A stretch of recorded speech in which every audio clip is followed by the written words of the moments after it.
할머니, 이 이름 누구예요? 그게 아빠가 쓴 거래 같은데. 저 이런 사람 모른단 말이에요. 손주 통장에 찍힌 낯선 이름. 그 순간 나는 우리 집 어디선가 크게 어긋나기 시작했다는 걸 알았습니다. 저는 매달 손주 우진이의 통장에 용돈을 넣어줍니다. 10만 원씩 꼬박꼬박 10년을 그렇게 해왔습니다. 우진이가 20살이 되면 목돈이 되어 있을 거라 생각하며 기쁜 마음으로 넣었습니다. 그날도 은행에서 통장 정리를 하려던 참이었습니다.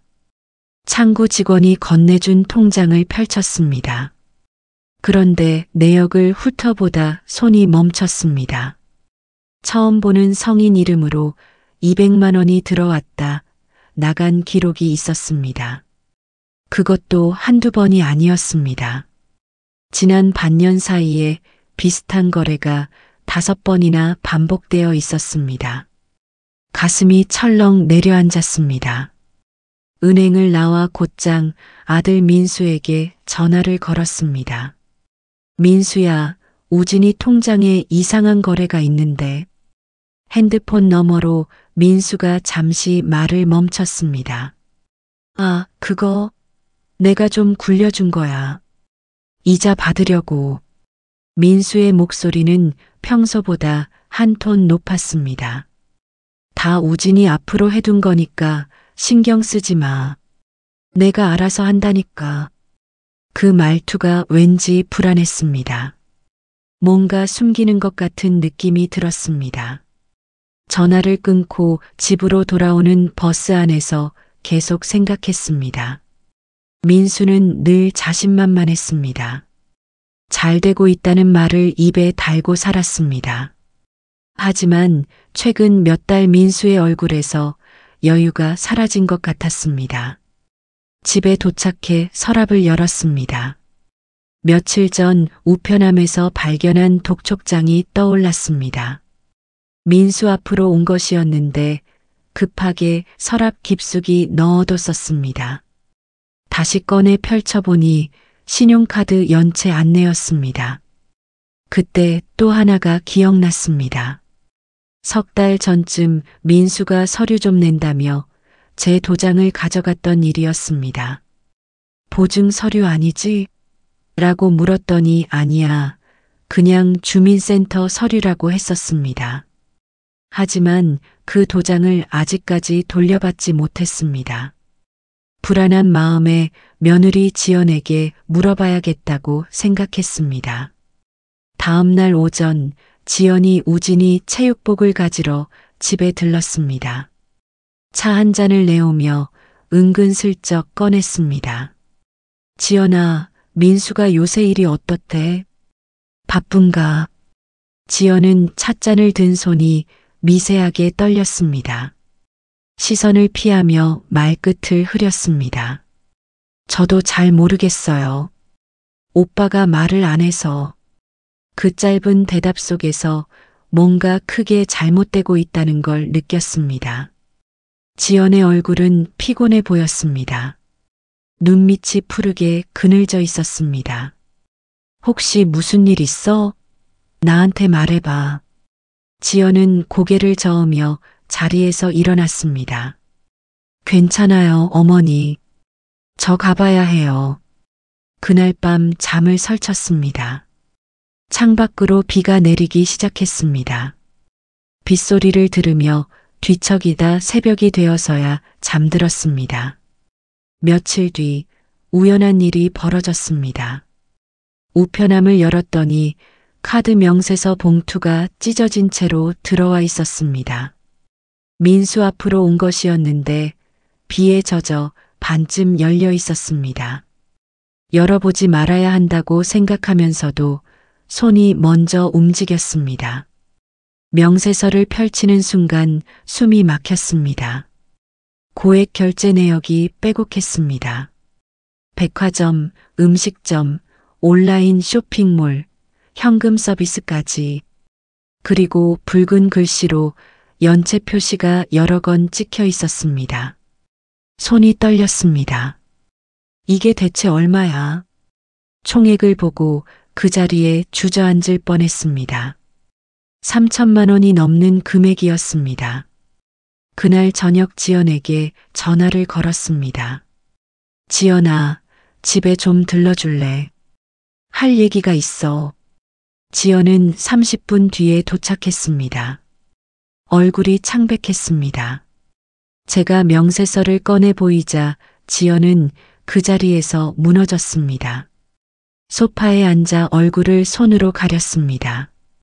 어깨가 떨리며 작은 소리로 울기 시작했습니다. 죄송해요. 어머니, 저도 알고 있었어요. 지연의 목소리가 떨렸습니다. 민수 오빠가 회사 그만둔 지 반년이 넘었어요. 처음엔 곧 다른 데 들어간다고 했어요. 그런데 자꾸 투자 얘기만 하더니 친구 소개로 뭘 한다고 하면서 돈을 쓰기 시작했어요. 만회한다고, 곧 대박 난다고 했어요. 지연은 말을 이어가며 계속 눈물을 닦았습니다. 저도 몇 번 말렸어요.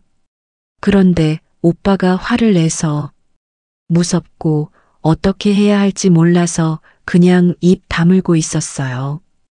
우진이한테도 들킬까봐, 가정이 깨질까봐. 지연의 고백을 듣는 동안 가슴이 무너져 내렸습니다. 그때 방문 쪽에서 작은 소리가 났습니다. 우진이가 복도에 서 있었습니다. 학원 가방을 맨 채로 얼어붙어 있었습니다. 아이는 우리와 눈이 마주치자 조용히 방문을 닫고 자기 방으로 들어갔습니다. 우진이의 뒷모습이 너무 작아 보였습니다. 아이가 얼마나 많이 눈치챘을까 생각하니 가슴이 찢어지는 것 같았습니다. 12살 아이가 감당할 무게가 아니었습니다. 그날 밤 한숨도 잘 수 없었습니다. 손주 명희가 더 이상 오염되기 전에 뭔가 해야 한다는 생각뿐이었습니다. 하지만 아들을 신고한다는 게 쉬운 일이 아니었습니다. 민수가 무너질까봐, 가족이 완전히 깨질까봐 두려웠습니다. 다음 날 오후 민수의 휴대폰으로 전화가 계속 왔습니다. 민수는 전화를 받지 않고 거실을 왔다 갔다 했습니다. 표정이 일그러져 있었습니다. 저녁 무렵 민수가 집에 들어오자마자 소리를 질렀습니다. 엄마가 뭘 안다고 그래. 내 일에 왜 참견이야. 내가 다시 일으켜 세울 수 있다니까. 조금만 기다리라고. 민수의 목소리가 점점 커졌습니다. 핸드폰을 소파에 던지며 벽을 주먹으로 쳤습니다. 저는 침착하게 말했습니다. 민수야, 진정해. 같이 방법을 찾아보자. 방법은 무슨? 엄마는 가만히 있으면 돼. 민수의 눈빛이 흔들렸습니다. 두려움과 분노가 뒤섞여 있었습니다. 그때 복도에서 작은 목소리가 들렸습니다. 우진이가 가방끈을 꽉 조이며 서 있었습니다. 할머니, 아빠 또 화내는 거야. 아이의 작은 어깨가 움츠러들어 있었습니다. 눈빛이 불안해 보였습니다. 그 순간 제 안에서 뭔가 단단해졌습니다. 아이를 지켜야 한다는 생각이 모든 두려움을 밀어냈습니다. 지연은 부엌 바닥에 주저앉아 울고 있었습니다. 어머니, 이러다 우진이도 미래를 잃을 것 같아요. 저는 조용히 일어나 방으로 들어갔습니다. 서랍에서 통장과 서류를 꺼냈습니다. 민수가 가져갔던 도장도 찾아냈습니다. 명세서와 독촉장도 모두 챙겼습니다. 거실로 나오자 민수가 막아섰습니다. 엄마, 어디 가려고 그래? 그거 내놔. 민수야, 미안하다. 엄마가 이렇게라도 해야겠다. 민수의 얼굴이 창백해졌습니다. 현관문을 나서는 제 뒤로 민수의 목소리가 들렸습니다. 엄마, 제발. 하지만 저는 멈추지 않았습니다. 이미 너무 오래 멈춰 있었습니다. 상담소로 향하는 버스 안에서 창밖을 바라봤습니다. 빗방울이 유리창을 타고 흘러내렸습니다. 몇 년간 조짐을 알면서도 외면했던 건 저였습니다. 아들의 실패를 인정하기 두려워 눈을 감았던 것도 저였습니다. 내 자식인데 내가 어떻게 해? 그 말로 스스로를 속여왔습니다. 하지만 그 시간 동안 손주까지 위험에 빠뜨리고 있었습니다. 법률 상담소에 도착했습니다. 상담사는 중년 여성이었는데 차분한 목소리로 설명했습니다. 어르신, 손주분 명의부터 보호 조치를 진행하실 수 있습니다. 통장 사용 정지와 신용 보호가 가능합니다. 그럼 제 아들은요? 제 목소리가 떨렸습니다. 제 아들을 신고하는 건가요? 상담사가 고개를 저었습니다. 보호하시는 겁니다. 손주분도, 며느님도, 아드님도요. 지금 멈추지 않으면 더 깊이 빠지십니다. 이게 가족을 지키는 길입니다. 그 말에 고개를 끄덕였습니다. 서류를 작성하는 동안 눈물이 났습니다. 하지만 손은 멈추지 않았습니다. 한 장 한 장 서명하며 생각했습니다. 이게 진짜 사랑이라고, 이게 책임이라고. 일주일 뒤 절차가 시작되었습니다.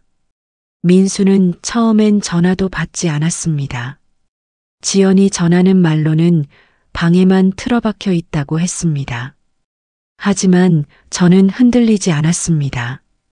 열흘쯤 지났을 때 민수에게 짧은 문자가 왔습니다. 엄마 미안하다.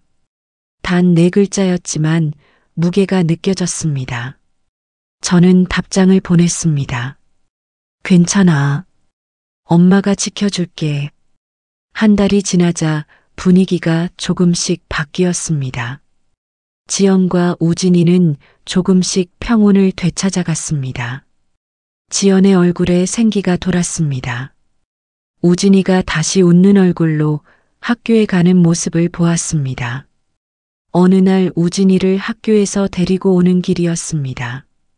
아이의 가방끈이 예전처럼 느슨하게 매져 있었습니다. 더 이상 꽉 조여 매지 않았습니다. 그 모습을 보며 가슴이 뜨거워졌습니다. 집에 돌아와 수첩을 꺼냈습니다.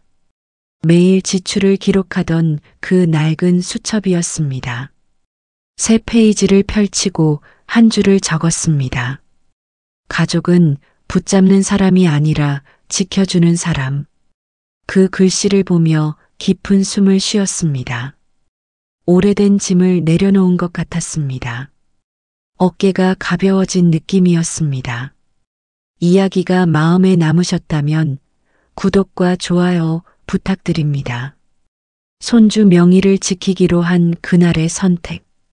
그것이 우리 가족을 다시 세운 시작이었습니다.